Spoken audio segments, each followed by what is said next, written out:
condiciones y conductas que se repiten y que se expresan también y se explican la exclusión en personas privadas de libertad. Este es un estudio realizado por la Fundación San Carlos de Maipo, que establece algunos números que son bien impresionantes en realidad. Que el 47% de la población penal, por ejemplo, inicia su carrera delictual a los 13 años. 86% de la población penal no cuenta con la educación escolar completa. Ahí uno va juntando las variables y va entendiendo de qué se trata, y más entiende aún por qué la educación segregada no es la mejor educación tampoco. Bueno, conversábamos hace unos días, entiendo, Pato, de que muchas bandas delictuales utilizan a menores de edad, incluso que en algunas ocasiones son inimputables para cometer delitos. El 47% de las personas privadas de libertad inicia su carrera delictual a los 13 años. Es un dato tremendamente relevante, digno de estudiar y abordar. De todas maneras, vamos a conversarlo con Marcelo Sánchez, el gerente general de la Fundación San Carlos de Maipo. Marcelo, gusto de saludarte. Hola, Marcelo. Gusto saludarte, Patricio. ¿Qué tal? ¿Cómo estás? Muy bien, buenos días. Bueno, frente a este diagnóstico fuerte, ¿qué debiera hacer la autoridad en este caso? Yo creo que el hecho de haber hecho este estudio por parte de la Fundación y con la colaboración, el apoyo, la ejecución de Paz Ciudadana y Gendarmería de Chile, tiene la lógica de poder hacer una mirada respecto de que hay determinados bienes sociales que de alguna forma, al estar privados en determinadas poblaciones, pueden conducir o pueden estar potenciando, catalizando comportamientos de riesgo delictivo. Y esto no es al azar. Nosotros ya hay harta información de carácter teórico y empírico que internacionalmente se ha hecho como análisis respecto de que las condiciones de exclusión de las personas que han estado privadas de libertad antes de entrar a la cárcel han sido condicionantes o catalizadores importantes de sus comportamientos delictivos y también de su reincidencia. Entonces, cuando uno habla de condiciones de exclusión, y que en general nosotros acá lo hacíamos en Chile en abstracto, sin tener las cifras, sin tener el dato duro, decíamos, mira, sí, vienen de entornos que están excluidos, pero de entornos que están excluidos viene también mucha gente que no es delincuente y que no cae en la cárcel, etcétera. Por lo tanto, ¿cómo explicarlo? ¿Y por qué reinciden? ¿Cómo explicarlo? ¿Qué es lo que hace de que ya ustedes decían algunas cifras, o sea, sobre un 70% prácticamente reincide y no lo hace una o dos veces, sino que ya un 50 y tantos % lo hace más de 3 veces? Entonces, ¿qué es lo que está pasando? Que nuestro sistema intrapenitenciario no está dando respuesta a la reinserción de las personas que han estado privadas de libertad.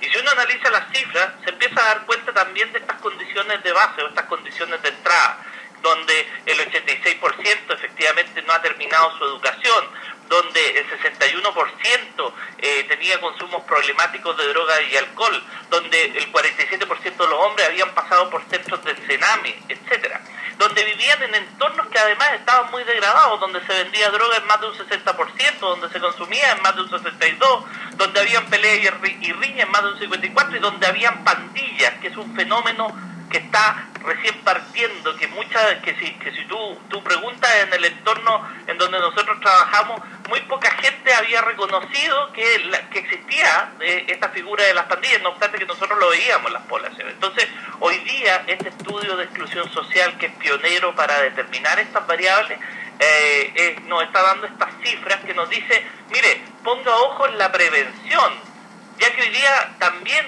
la prevención forma parte del proceso de rehabilitación de una persona.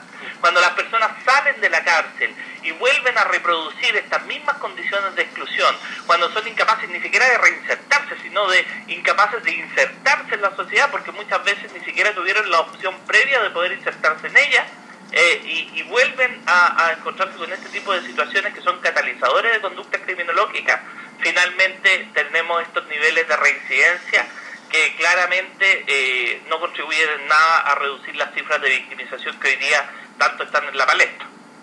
Ahora, se trata de contextos también, ¿en qué sentido uno podría relacionar los datos que ustedes levantan, Marcelo, con la educación chilena en general? Bueno, mira que acá nosotros estamos diciendo que cerca de un 86% no termina la educación, pero ni siquiera estamos refiriéndonos a la calidad de la educación que tuvieron. O sea, estamos hablando que ni siquiera en términos de cobertura han podido terminar. Fíjate, te doy un dato. Si nosotros invirtiéramos un porcentaje de aquello que invertimos para las cárceles, lo invirtiéramos en esos 100.000, 150.000, hasta 200.000 niños que hoy día son de sectores escolares, que a los 13 años, que cuando estamos viendo estas cifras, que el 47% inicia su vida intelectual, que seamos capaces de llegar a esos niños que están desertando en los colegios, a esos niños que están siendo expulsados, a esos niños que dejaron de asistir porque tuvieron que ir a trabajar y empezaron con el trabajo infantil de manera irregular, y etcétera. Si nosotros pudiéramos focalizar recursos para trabajar directamente con esos niños que están desertando, evidentemente estaríamos reduciendo de manera importante las condiciones criminológicas que llevan a estas conductas delictivas. Es decir, hoy día el poner el foco en el efecto y no en la causa es lo que nos está llevando a tener la población penal, la segunda población penal más grande de la OCDE, sin concretos resultados en reducir la victimización. Hay que poner el foco en las causas, hay que trabajar con los niños que están en riesgo de deserción escolar, hay que tener sistemas de alerta preventiva a la deserción escolar. Nosotros como Fundación San Carlos de Maipo hemos trabajado con el municipio de Peñalolén en desarrollar e implementar programas de detección de alerta temprana a la deserción escolar. Hemos también tenido proyectos de inclusión educativa. Cuando hoy día la reforma habla de inclusión, la inclusión tiene que materializarse de manera efectiva, no solamente ser escuelas integradoras, porque las escuelas integradoras el niño va y se tiene que adaptar al colegio, pero finalmente eso se transforma en un potencial de deserción escolar si es que yo no soy capaz de entender las necesidades especiales y diferenciadas que tienen los niños.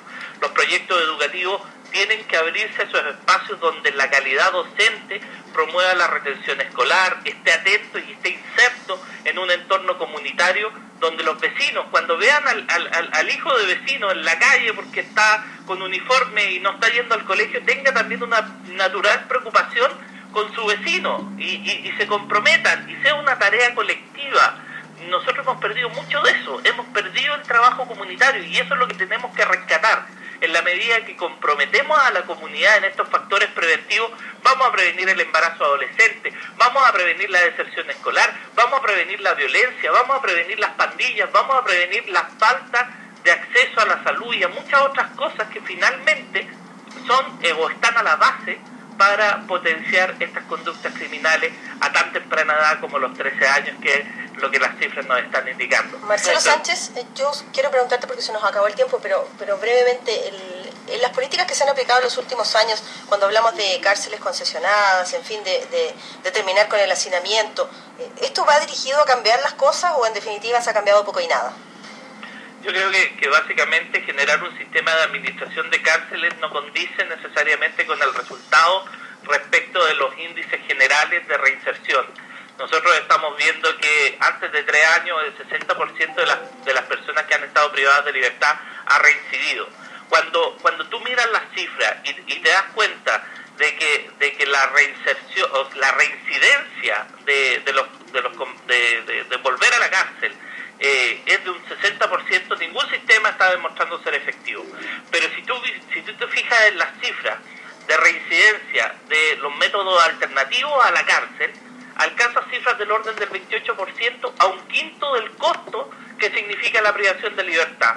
Entonces, ¿y por qué se da eso? Porque en el medio libre tú vas manteniendo las relaciones vinculantes con la comunidad, con la familia, etcétera, conductas prosociales que definitivamente consolidan de alguna forma tu rehabilitación y evitan tu reincidencia.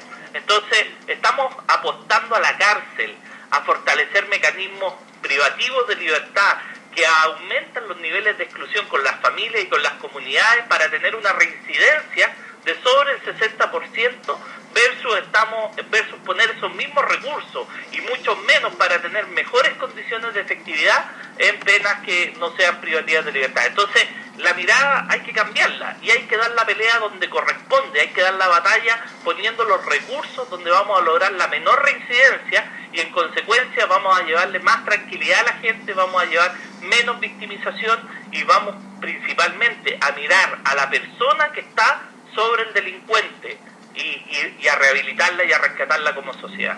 Perfecto, Marcelo Sánchez, gerente general de Fundación de San Carlos de Maipo, gracias por estos minutos con Expreso Biobío. Muchas gracias a ustedes, que estén muy bien, adiós. Adiós. Hasta pronto.